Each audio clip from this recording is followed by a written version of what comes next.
Que o clássico filme de terror O Exorcista é baseado em um livro homônimo de William Peter Blatty, muita gente sabe. No entanto, o que não é de conhecimento de boa parte do público é que as duas obras, tanto o filme quanto o livro, têm origem em uma história real de possessão ocorrida em 1949, em Cottage City, Maryland, nos Estados Unidos.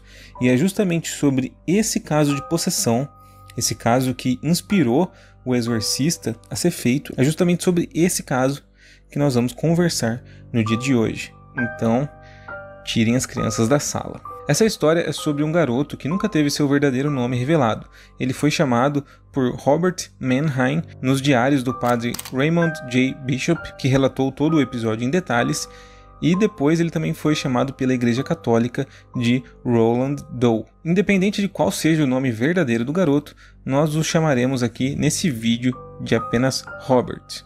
Tudo começou com a morte da tia e tutora de Robert, a Harriet, a quem o garoto era muito apegado.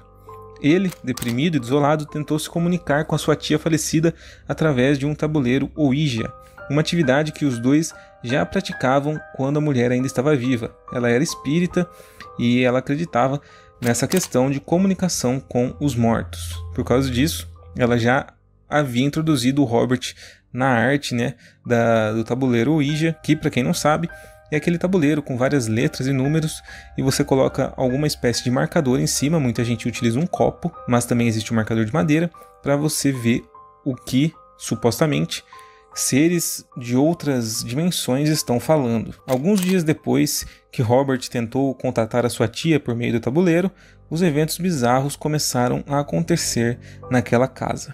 Foi relatado pelos pais do garoto que vasos flutuavam, barulhos inexplicáveis eram ouvidos, ocorriam vazamentos de água nas paredes, e móveis mudavam de lugar sem que ninguém encostasse neles. E tudo isso só acontecia na presença de Robert, que apresentava também marcas de cortes na sua pele. Os pais do garoto, sem saber a quem recorrer, levaram-no primeiro a um psiquiatra, que, segundo relatos, teria atestado a perfeita situação mental e física do paciente. Sem nada concreto para se agarrar, os pais de Robert consultaram então o ministro luterano do bairro chamado Luther Miles Shoes. Shoes não conseguiu chegar a uma solução, mesmo depois de consultar médicos, psiquiatras e psicólogos.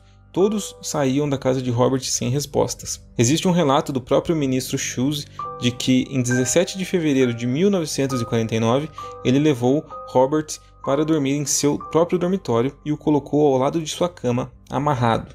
Durante a noite, o reverendo relatou que, enquanto dormia, os móveis e cobertores mudaram de lugar, além de que estranhas rachaduras apareceram em todo o prédio. Uma pesada cadeira de aço também foi arremessada contra a parede pelo garoto, que, misteriosamente, teria se soltado das suas amarras. Após isso, o ministro Shoes de fato começou a acreditar que os problemas de Robert não eram apenas transtornos mentais. Shoes então entrou em contato com o padre católico romano, Edward Hughes, que se dispôs a performar um exorcismo no garoto. A primeira cerimônia ocorreria no hospital da Universidade de Georgetown, uma instituição jesuíta. A primeira sessão ocorreu naquele mesmo mês de fevereiro de 1949, mas foi interrompida quando o garoto conseguiu se soltar de uma de suas amarras improvisadas e machucou o exorcista gravemente. Quando Robert foi para casa descansar, depois dessa primeira tentativa de exorcismo, seus pais notaram que em seu corpo havia dizeres feitos em sua própria pele com palavras profanas, como inferno e Satã. Os pais de Rob, então, o levaram para St. Louis, onde um primo da família contatou os padres William S. Baldwin e Raymond J. Bishop, que fizeram uma visita a Robert. Os religiosos, então, testemunharam, segundo relatos, objetos voando e Robert falando em latim com uma voz estranha, além de que ele também apresentava aversão a artefatos sagrados. Um desses dois padres, o Baldwin, conseguiu uma autorização do arcebispo local para que pudessem tentar uma nova cerimônia de exorcismo.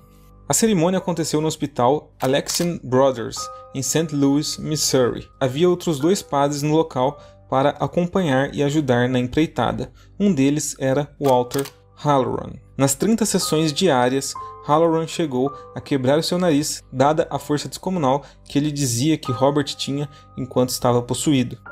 Quase depois de 60 dias daquela primeira tentativa de exorcismo e passando por 30 sessões diárias de expulsão, Robert teria acordado dizendo não se lembrar de nada que havia acontecido com ele nos últimos meses. A família mudou de casa e, segundo os relatos, o garoto nunca mais foi atormentado. Mas imagine só aquela família que precisou passar por mais de 2 meses dessa situação. Como provas do acontecimento sobrenatural, nós temos relatos do próprio padre Halloran, relatos da época, onde ele dizia tudo o que aconteceu, e nós também temos os diários feitos pelo padre Raymond J. Bishop, citados no começo aqui desse vídeo. Hoje, especula-se que Robert Manheim não estava de fato possuído. O autor Thomas B. Allen afirmou que Robert era apenas um garoto profundamente perturbado e que não havia nada sobrenatural nele.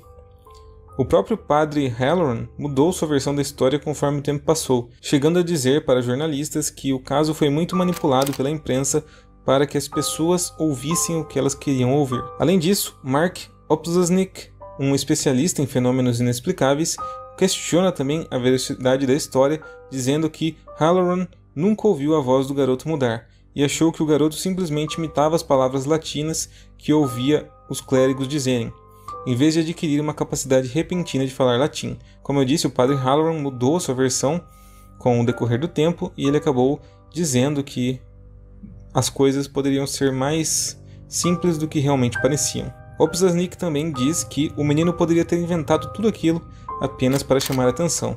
Embora eu concorde que problemas mentais não podem ser descartados, eu acho que chamar a atenção fazendo tudo isso aí já é demais. Se foi tudo realmente causado por uma possessão, se foi apenas causado por distúrbios mentais ou se ainda foi só um garoto tentando chamar a atenção, isso de fato nós nunca saberemos, mas que a história é bizarra de um jeito ou de outro, isso ninguém pode negar.